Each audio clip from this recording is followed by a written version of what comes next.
Hello and welcome to a new edition of Dandy DJ's Driveway. And today, the Amazon person, I don't know if it was the Amazon lady or the Amazon guy, but I just drove up in the Dandy van and saw a package sitting on my porch. Of course, I know what it is because I got the alert on my phone that it had been delivered. So I raced home from church after church was over and came on, and here's what we've got. Shall we see? And I know it's something for the van. If it wasn't, I wouldn't be showing it on Dandy DJ's Driveway. So here we go. Let's take this on inside and see what we have got. And there's Emma Lou, my favorite dog in the whole world. I found her in a parking lot in Bakersfield, California. Awesome doggy, come here. All right, and here's what we got in. Let's do an unboxing here. Trying not to show you my address, because I know you crazed fans of the Dandy DJ Driveway will seek me out. That opened rather easily. I think the other side. There we go. I can focus fully on the box and get rid of the little stompers. My little boy will love stepping on that. And what do we have? We have the Autowit 12-volt batteryless car jump starter. Let's go ahead and get rid of the box here. There we go. That's what we got. See if we can focus a little better. Supercapacitor technology. Ultra safe, convenient, fast, long lifespan, multi-application, reliable, and portable. And the first thing that strikes me about this box is that it doesn't actually show a picture of it. It shows like a graphic rendering of it, like the design rendering, which is rather strange. I would think that you'd want the actual product to be on there so people could see what it looks like. Okay, max voltage 15.5 volts, 700 amps peak current. Will work at 40 below Celsius to 60 degrees Celsius, so really cold or really hot. Doesn't put it in Fahrenheit for us Americans, unfortunately, but who cares? Voltage, and it tells you how much time it takes to charge the thing. Charging time of 12 volt socket, 2 to 3 minutes. USB charging time, 20 to 40 minutes. Okay, so what is this thing?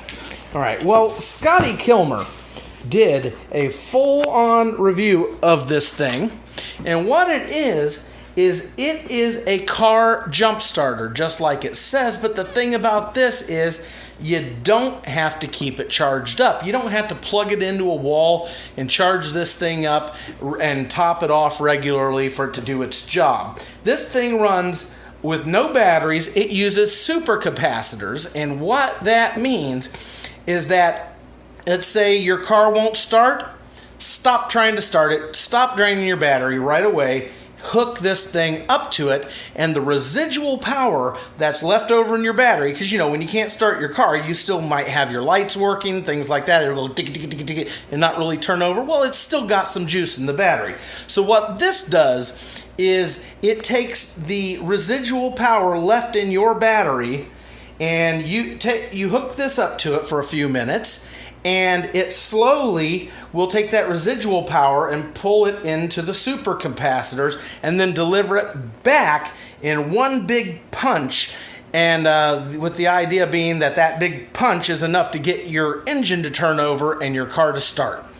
And not only can it do it off your own depleted battery, but if that battery is just too dang far gone, you can actually plug it into somebody's cigarette lighter in their car. Or or you can plug it into a USB port somewhere if you've got that, if you've got a USB thing. So anyway, let's get the shrink wrap off this thing and have a look at it. Right, well, the real funny thing in here was this was completely wrapped in cellophane, and I called in Evan to unwrap the cellophane and all that, and of course I didn't film any of it. So here we go.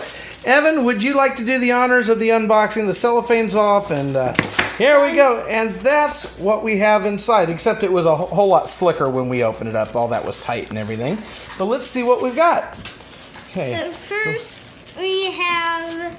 Is that instructions on the top? Instructions. What? You don't need those. And that's the main entree right there, huh? Yep. Okay, and what does that look like? It looks like something. Is it heavy? It's about 1 pound. About 1 pound? Oh, it's got a little digital readout there. It's got a little door there. Let's see that little door. That little door is, that's where you plug it in to charge up the unit. But what about that little door? Look, there's no hinges on it. It's just pulling it by the plastic. Well, let's see what kind of quality. It's kind of tough plastic. I'm a little worried that could break off eventually, but that won't be the worst thing in the world. I would have rather seen some sort of proper hinge there. We got that, and that appears to be the only input point on the actual unit. And yeah, it's not very heavy. Not very heavy at all. So let's set that over there. What else we got, Evan? Then we have this. We got that. That it looks like what plugs into those ports. And then those look like the parts that connect onto your battery to give it the jump start. Cool. Anything particular about that box? Let's see, what do these feel like? They're Hard plastic. kind of cheapy, lightweight plastic. The springs feel real good. The springs feel tough, but it feels like it's wrapped in cheapy plastic. So I might be careful with this whole thing. Let's have a look at the how that's in there, how it's soldered in there. I mean, that looks all right. Yeah, it's clamped and soldered, so I'm comfortable with that. So. And this one is for pinching your nose. No, I don't think you want to do that. You'd have a hurt nose. See right here we have a USB port right here, and then right here we have the port for doing something. I guess that's where the lead. Oh yeah, that's where you take the lead from the cigarette lighter port thing, and you plug it in there. And there you can charge it via USB as well. I don't know if I can get a fingernail in there and pop that little door off or not. It looks like it should be a full-size USB. Is it a full-size? Hopefully it's micro USB, because that's what most people have laying around. Okay, over there. Yeah, and it is micro USB. So that should be good, because that's what is most common. So you can plug and charge this thing up like that. And the capacitors don't hold a charge for very long, and that is what you plug into your cigarette lighter or into somebody's cigarette lighter to charge this up if you have to. Okay, well, I guess the next thing to do is to plug this in. Now, I don't have any problem with my car battery right now, so what I'm going to do is I'm going to charge this thing via USB and just see how it acts, and I'm going to just use this little cheapy USB here and a little cheapy cable, you know, and just see how it behaves. So here's one right here. Can't get much chintzier or cheaper than a dollar store cable and a little $2 charger. So I'm going to plug it into that and see what happens. Evan, why don't you go ahead and plug that into that outlet right there. Go ahead. And we need to plug this thing right here.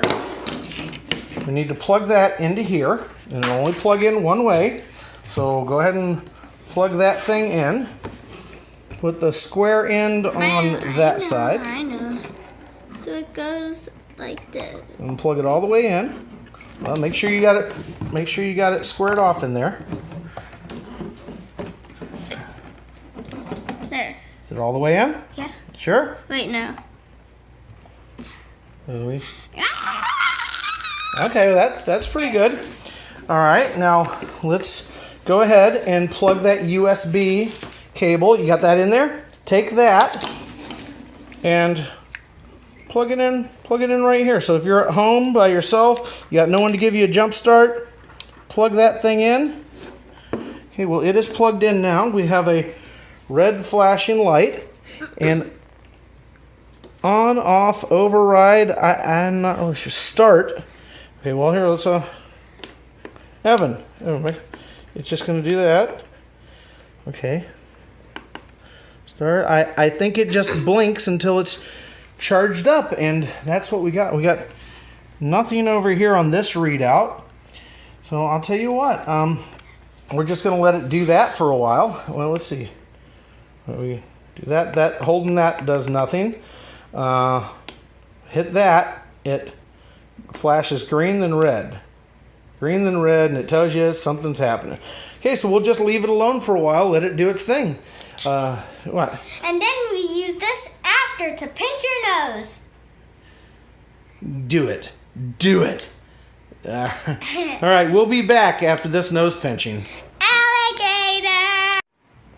Okay, well, no later did we cut from that scene of Evan trying to pinch his nose. Literally after I hit the off button, then this readout decided to come alive. And you see what it's doing right there? It looks like it's climbing. And let's let that thing climb and see what happens. Now, supposedly this thing's going to turn yellow from my deal watching Scotty Kilmer using it, and then it'll turn green, and then it's ready to give a jump start.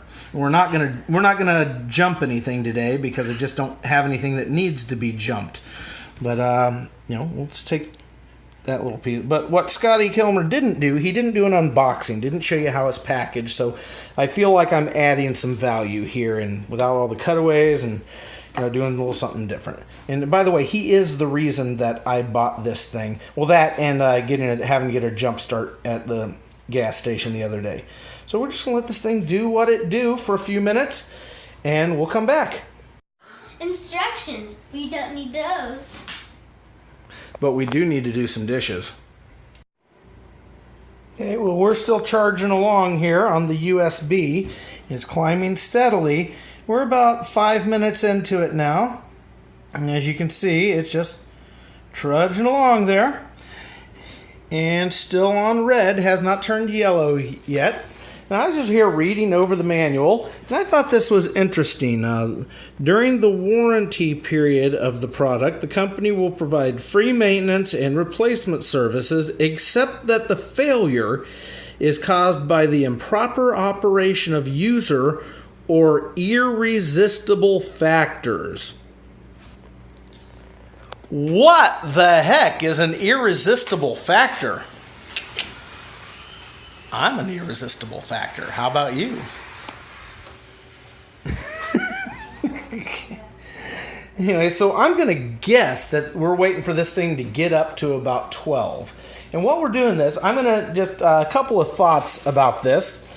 It's got, the various components and all that. And on-off switch, so after you've used it, or if it's charged and you're not going to use it, you want to make sure to turn it off so it doesn't spark on anything, or I'm sure you will just unplug everything, and since I'm not going to use it. But another thing I noticed is there doesn't appear to be any good way to carry and store this thing, because you're going to keep it in your car. It's going to get hot and everything like that, and things are going to probably bang into it. And keeping it in this cardboard box really doesn't seem feasible. So you're going to get this thing, you're going to want to put it in some sort of, you're going to have to sort of come up with some sort of carrier for it. And I might try to reuse some of this foam and just see, I'm going to have to get creative with that. That is one thing that I wish they had included, was some sort of padded carrying pouch. I mean, I bought this thing, I'll tell you, I paid $120 for this thing on Amazon. And I think for $120, it ought to come with a way to properly store this stuff in your car, especially since it's somewhat sensitive electronics. I mean, that's like an obvious thing. So if I make one suggestion to the company here, that, and also tell us what the heck an irresistible factor is so we know whether or not it's under warranty, or was that intentional? I don't know. Anyway, we're still waiting on this thing to go. It's over 8 and it's still blinking red. I'm going to guess it's going to be ready when it hits 12. All right, we are about 10 minutes in now. We just hit 9 volts, and I did verify that meter showing right there is a voltage meter. And you can see our light here turned yellow, which means it's getting close. I'm going to assume it goes up to 12 before it's ready to use. That's just an assumption. Don't completely know, but when that turns green, we're ready to jumpstart something. But I have nothing to jumpstart. I would suggest that when you store this, however you store it, you keep the instructions with you, because after this thing has sat in your car for months and months and you haven't used it, you're probably going to want to turn on the little flashlight on your phone and then have a gander at that before you start trying to charge it, because you might only get one shot at this thing. And, if you're stuck out in the middle of nowhere, you don't want to screw that up. All right, we're about 10 minutes in now. We're up to 9.3 volts, and we'll check back in with you when this turns green. We are up to 11 volts, still flashing yellow, and we're about 15 minutes in now. So I'm going to guess that the USB charging time of 20 to 40 minutes is going to be accurate. So there we go. And here's something I'm noticing. The unit is staying nice and cool. It is completely cool to the touch as it climbs. I'm also noticing that as it gets higher, the quickness as to which it's climbing in voltage is slowing down significantly. So where we were just clicking a number like boom, boom, boom earlier, it is crawling along now with like a good, maybe 30 seconds between each one, or possibly more between each. Look how long it's staying on 11.3 there. See, we're still going, still going, still going. I won't make you sit through that anymore, but you get the idea. All right, so now we're at 11.9, still flashing yellow. I'm dying to know if when this thing gets to 12 volts, does that turn green for me? Let's find out together. I was glancing over the instructions. I didn't really notice that, but I didn't really read through them that hard, and then it got to 11.9. So I figured I would just come on over here and see what happens. Is there going to be a beep? Is it just going to turn green and I'm supposed to notice it? What happens when it hits 12 volts, which is the voltage of, most vehicles? There's 12, and it's still yellow. So nothing happened at 12, so apparently it's got to climb higher. Well, your alternator generally will put out, 13 and a half, 14 volts, something like that. So maybe it's got to climb up to 14 volts. I'll look in the instruction manual a little further. But as far as this is concerned, this is still yellow, so apparently 12 volts is not the magic number. So we wait.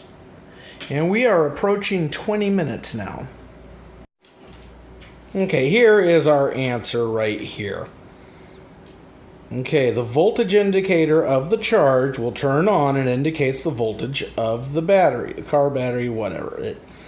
Green, excess of 12 volts, yellow, blah, blah, blah. Okay, voltage indicator will show starter's voltage during charging. Okay, for it to turn green, it has to hit 14.5 volts. So that's the number we're looking at. Turns yellow when it hits 9 volts, and otherwise it's red until it hits 9 volts. So it'll be red until it hits 9 volts, yellow between 19 and 14.5, between 9 and 14.5, and then green at 14.5 volts, and that's when it's ready, which I guess makes sense because that's about what an alternator is going to put out and what your car is generally, sucking on when it turns over. Okay, so we wait. Probably, I'm going to guess, another 10 minutes here. Well, we're about 25 minutes in here, and as you can see, we're just over 13 and a half, so got probably Another 8 minutes or so to go. Now, let's keep in mind that this is probably the absolute slowest method there is for charging this thing, but hey, it was practical, and I wanted to put us through the worst case scenario here. I mean, it might not be the worst case scenario, but you know what I mean. Okay, that's pretty worst case scenario. 13.7, ooh, getting close. Here we are at 14 volts, just half a volt left to go. And just reading through the manual here, I noticed something interesting here. Never place the product directly above the battery being jumped. So I guess a common tendency might be to set this thing on top of the battery while you're doing it, which would be real easy to do, because as you see, you've got a couple of different components here, and then the jumper cable right there, and they're not super long. So yeah, that makes sense, that someone probably would think to set parts of that right on top of the battery. But yeah, find a place next to it, like anything, have a friend hold it in their hands, put it on top of the fuse box, whatever. Don't set it on top of the battery. I'm going to keep reading this while this finishes its final phase, and we'll come back and we'll watch it hit 14.5 and hopefully watch this little light turn green together. Oh, the excitement. All right, we're at 14.3 here, so just 2 more to go, and while we're waiting for that to hit 14.5, just notice anything override mode. If the standard mode fails to start your car, you do override mode, which according to this means disconnecting your looks like disconnecting your battery on the negative side or something. Well, look at that. And well, boy, I'd hate to have to read all that while I'm stuck, but if you're stuck, read through it and figure it out. Kind of a complicated method, and it's not super clear, but it says disconnect the negative post. But then right here, it looks like it shows the negative post connected, which is real confusing. So anyway, so that's the thing. So I hate it when things are confusing. But anyway, we are approaching 14.5 volts, and we're just going to hang out here until it hits. Hopefully we can get this to focus a little better. Pull it back and get it to focus. Does it want to focus? I don't know. There we go. Now we're focused. Get that in there and see what happens. We're still blinking yellow. Supposed to hit 14.5 any second now. Well, it also says keep flammable things away. So, I'm just wondering if we're going to beep. It doesn't say anywhere that I saw. I've kind of glanced through the whole operations manual. Oh, there we go. Green. It's green, but it doesn't say 14.5 volts yet. Is it going to hit 14.5? Yeah, who cares? Anyway, I'm going to go ahead and give you my final thoughts here, because obviously I'm not jump starting a car here. So it doesn't really do me any good to continue on here. So I'm going to go ahead. We're going to go ahead and hit the off button here.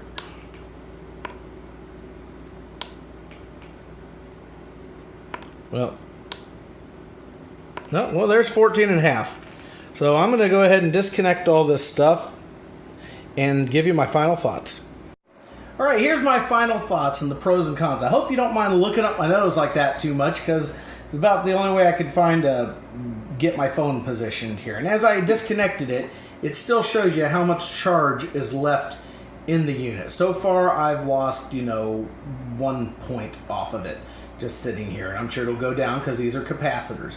But anyway, closed it back up. And all right, here we go. I'm going to start with the pros, and then I'll get the cons. The pros.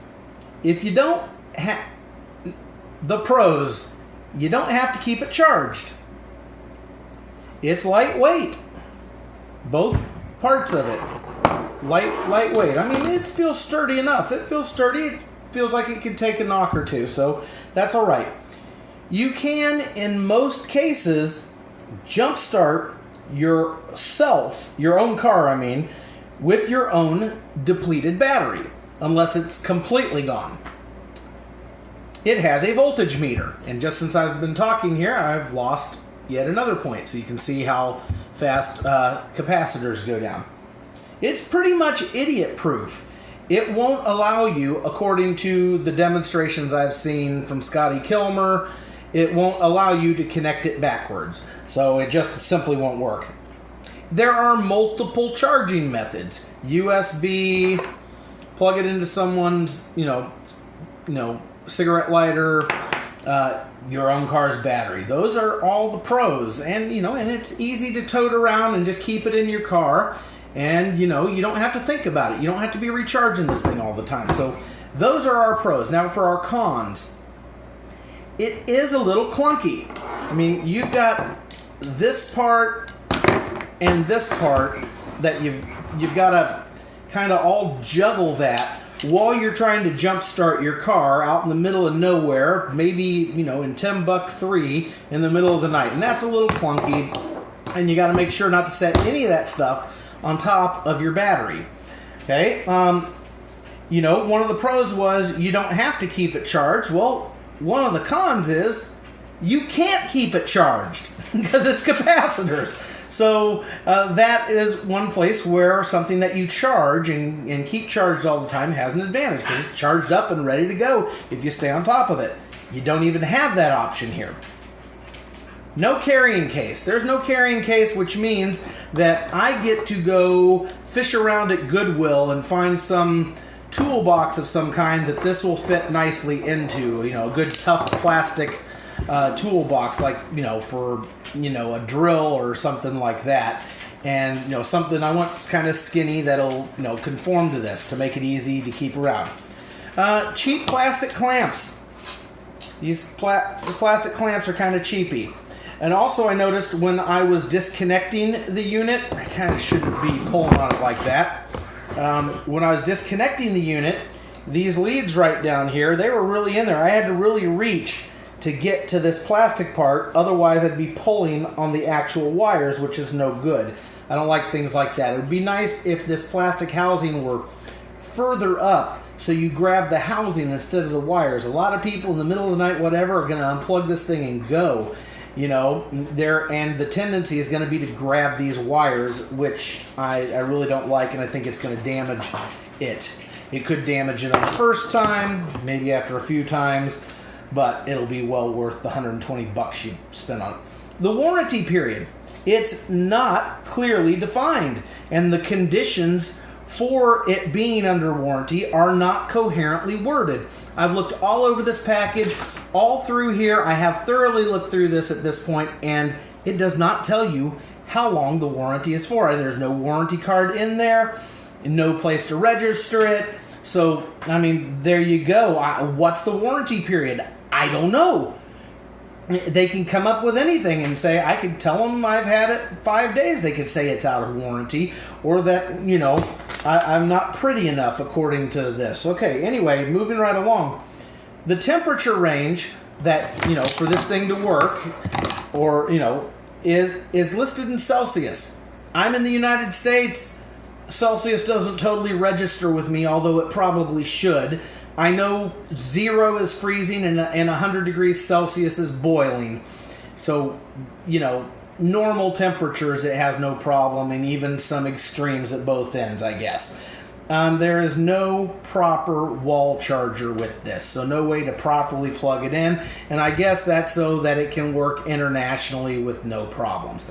Anyway, I'm Neil Smith. This has been Dandy DJ's Driveway. Thank you for watching, and if you want to see this thing actually start a car, go watch Scotty Kilmer's channel, and I'm repeating that because he's the reason I bought this thing. I just thought it was the coolest concept, and me, I don't want to be remembering to charge something up all the time, so for $120, this is some peace of mind I like, and I guess I really won't know if I have that peace of mind until I actually have to use it. Anyway, you stay dandy now. Comments below, like, subscribe.